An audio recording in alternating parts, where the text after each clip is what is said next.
author. Chun, welcome to the Jake Feinberg Show. Thank you, Jake. Can you talk about the lineage of your family and ultimately what you believe you are still carrying on from your family today? Yes.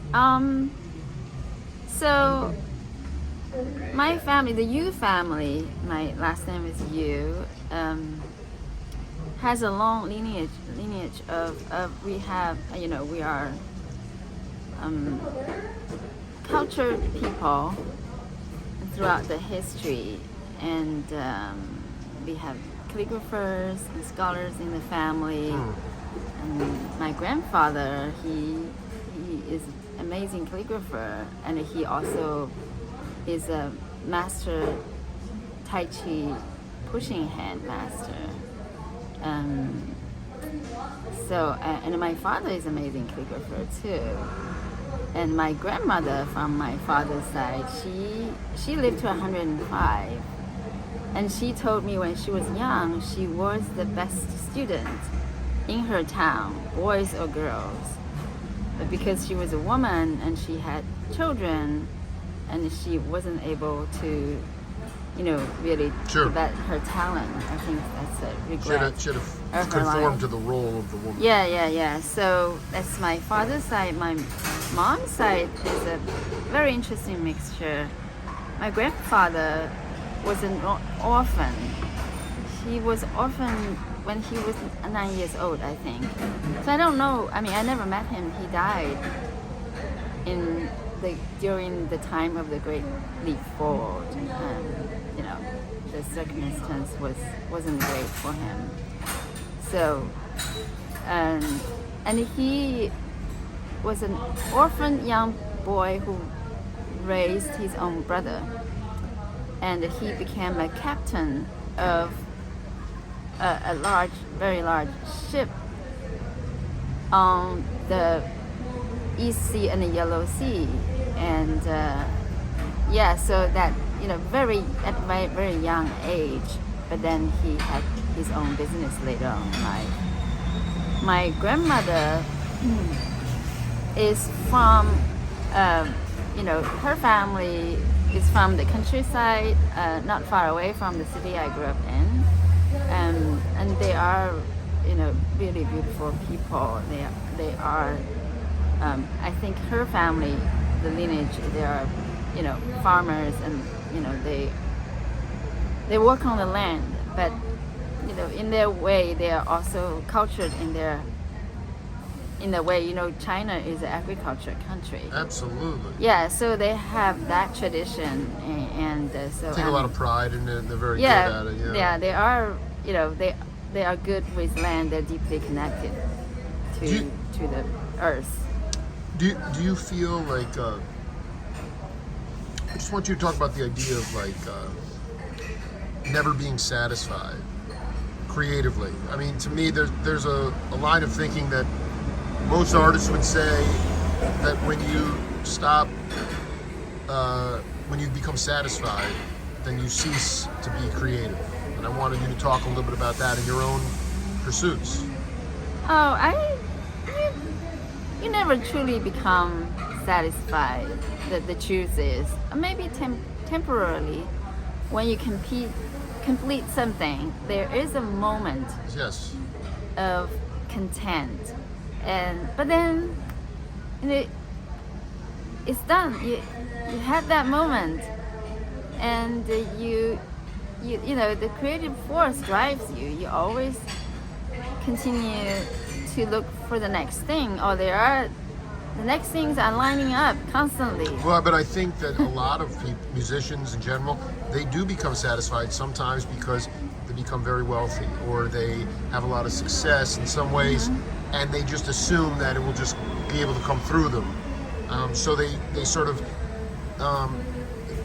that creativity, it levels out. It's why you see people one-hit wonders, or maybe they have a nice little run, but then they fall off. I'm not saying that's the only reason. How do you stay on that edge where you're not,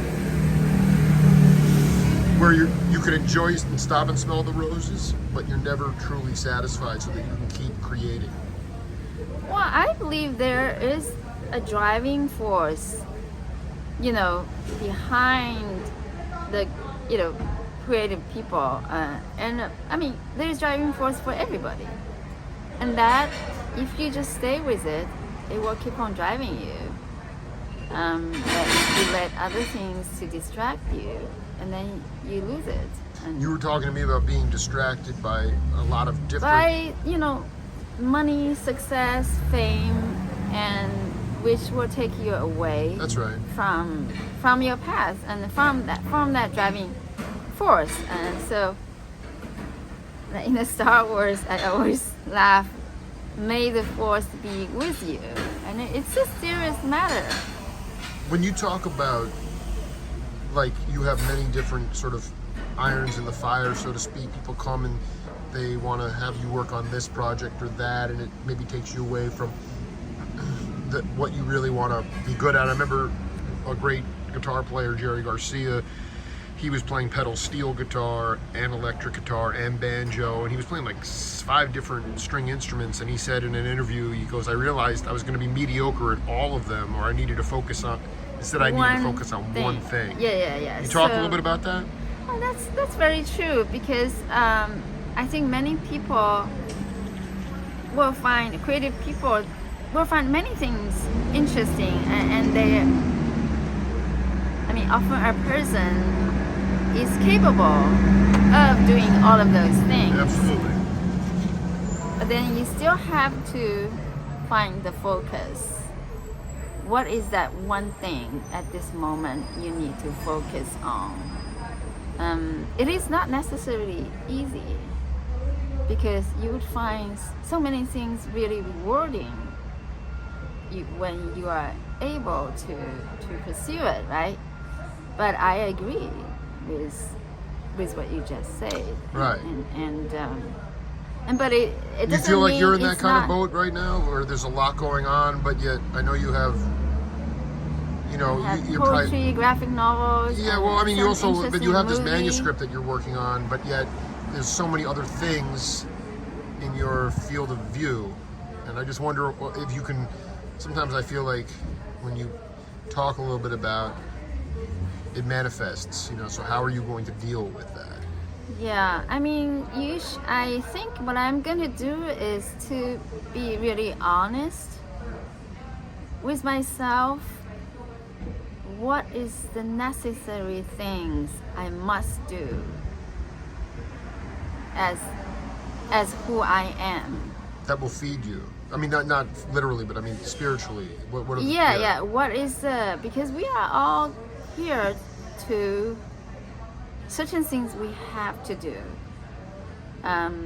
So to find that is very important, because there are other things we can do. Right? Many things we can do, but what is that thing or the things you must do? That's right. So if we can differentiate between those things. But even among the things you must do, there are timing, right?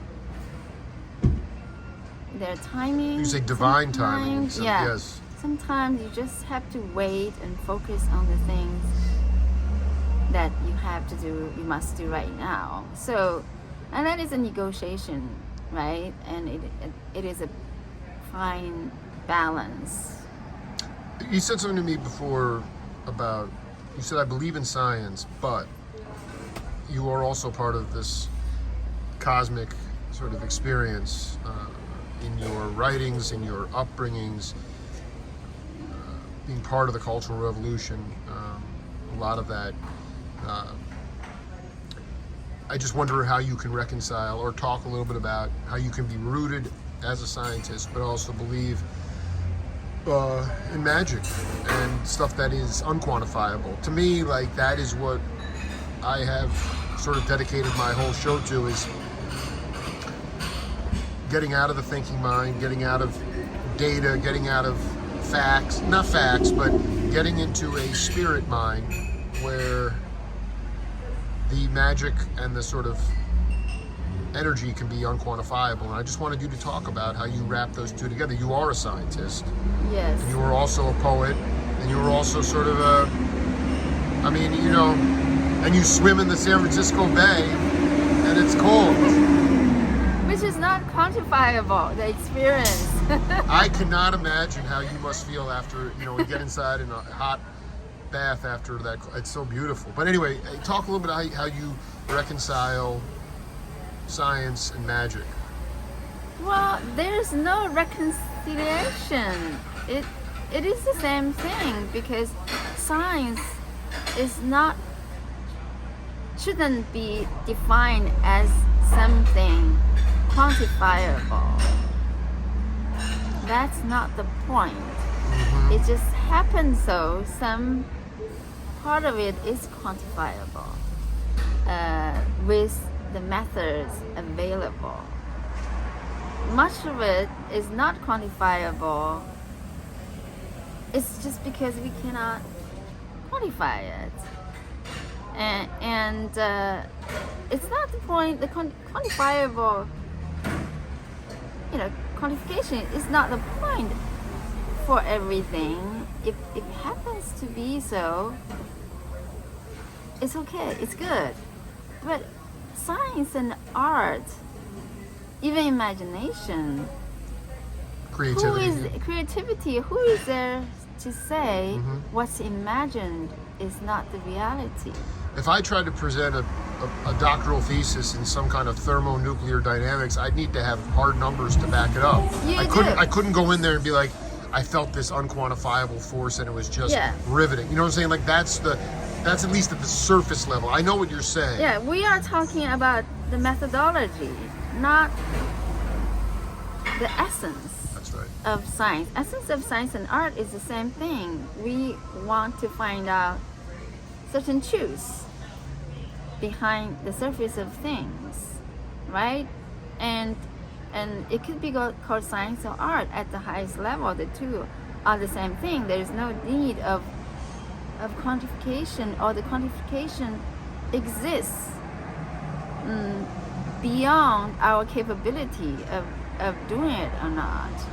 It has its own order and a quantity of its own within its own existence. It's the same thing. So I don't need to reconcile. Can you talk about why you love your mother? And the father. Of course, no, yeah, but I, your mom. I want to send her a lot of good healing vibe. I know. And so your parents, explain what love, because what I've learned with my kids, because I love them like crazy, but respect is more important in some ways. And I just wanted you to talk about how why you love and respect your parents. Well, since you asked about my mom first, yeah. I mean, I was in China for 9 months. I consider myself to be really fortunate to be able to go to China during this really tough time. Sure. And to be there at 9 months, to be by my mom's side and my father's side, and this is a very difficult time for my mom. She's immobilized. She lost a lot of ability. It's heartbreaking to see such a beautiful, energetic, and a courageous woman, and very talented woman to come to this stage of her life. And I love her for all of that reasons, but I love her courage above all things, because I grew up in a very unusual time, sure, very challenging, very time rural in area, China. But as a single human being, demonstrated at many points of how you can be courageous. Give an example. She was one time, when I was very young, I was waiting for her because we lived on her campus. She was a high school teacher in this actually rural school in China, and she arrived there right after her college to the countryside, and when the high school was being established, and many of the children from the farmer's family were the first high school students. But at her age, at her time, and it was, right, not too long after establish of the new China, and they were full of hope and idealism. She devoted her youth to education, and there's no doubt in her mind she should do that. And she arrived at Country Middle School during a big flood. She told me how she walked on the, in the field, and the water was knee high, and she could hardly see where the road was. And she came to this middle school, and the first graduates of the high school, I think, went to the best universities in China. And all of the teachers, the school principal, and the families were weeping, crying out of joy. But then the things changed, Sure. And the Cultural Revolution came. And I grew up during that time, and I witnessed, I was very young, and lots of it I had to hear from my mom. But when I was a few years old, I was waiting for her with my little friends. We were all waiting for our parents, who were teachers, and come back from the school to the dorm we were living. And the Red Guard leader stopped my mom, accused her of suspicious family background, and accused her that she could be from a family whose roots were not red enough, because my grandfather owned a business, and they had some money before. They weren't red enough. Yeah, they were not red enough. Mm-hmm. So my mother actually asked him, did you read the Little Red Book of Chun and Mao? And he said, of course I did. And then she said, could you let us know where Chun and Mao was saying, if you had money and education, and you are evil, you are not good. And he could not point out, because he's not really a reader, and he started yelling at my mom and threatening to her that he's going to do more investigation, she will be in trouble. And people were gathering somehow she sees the opportunity. She slapped him on his face in front of everybody. So that guy had blood on his hand, and he had struggle meetings for all of this, for the teachers, the school principal, and really brutal consequences imposed on these people. So actually people were so happy that this happened, because nobody ever dared to do that. But she sees a moment of, somehow the universe was with her.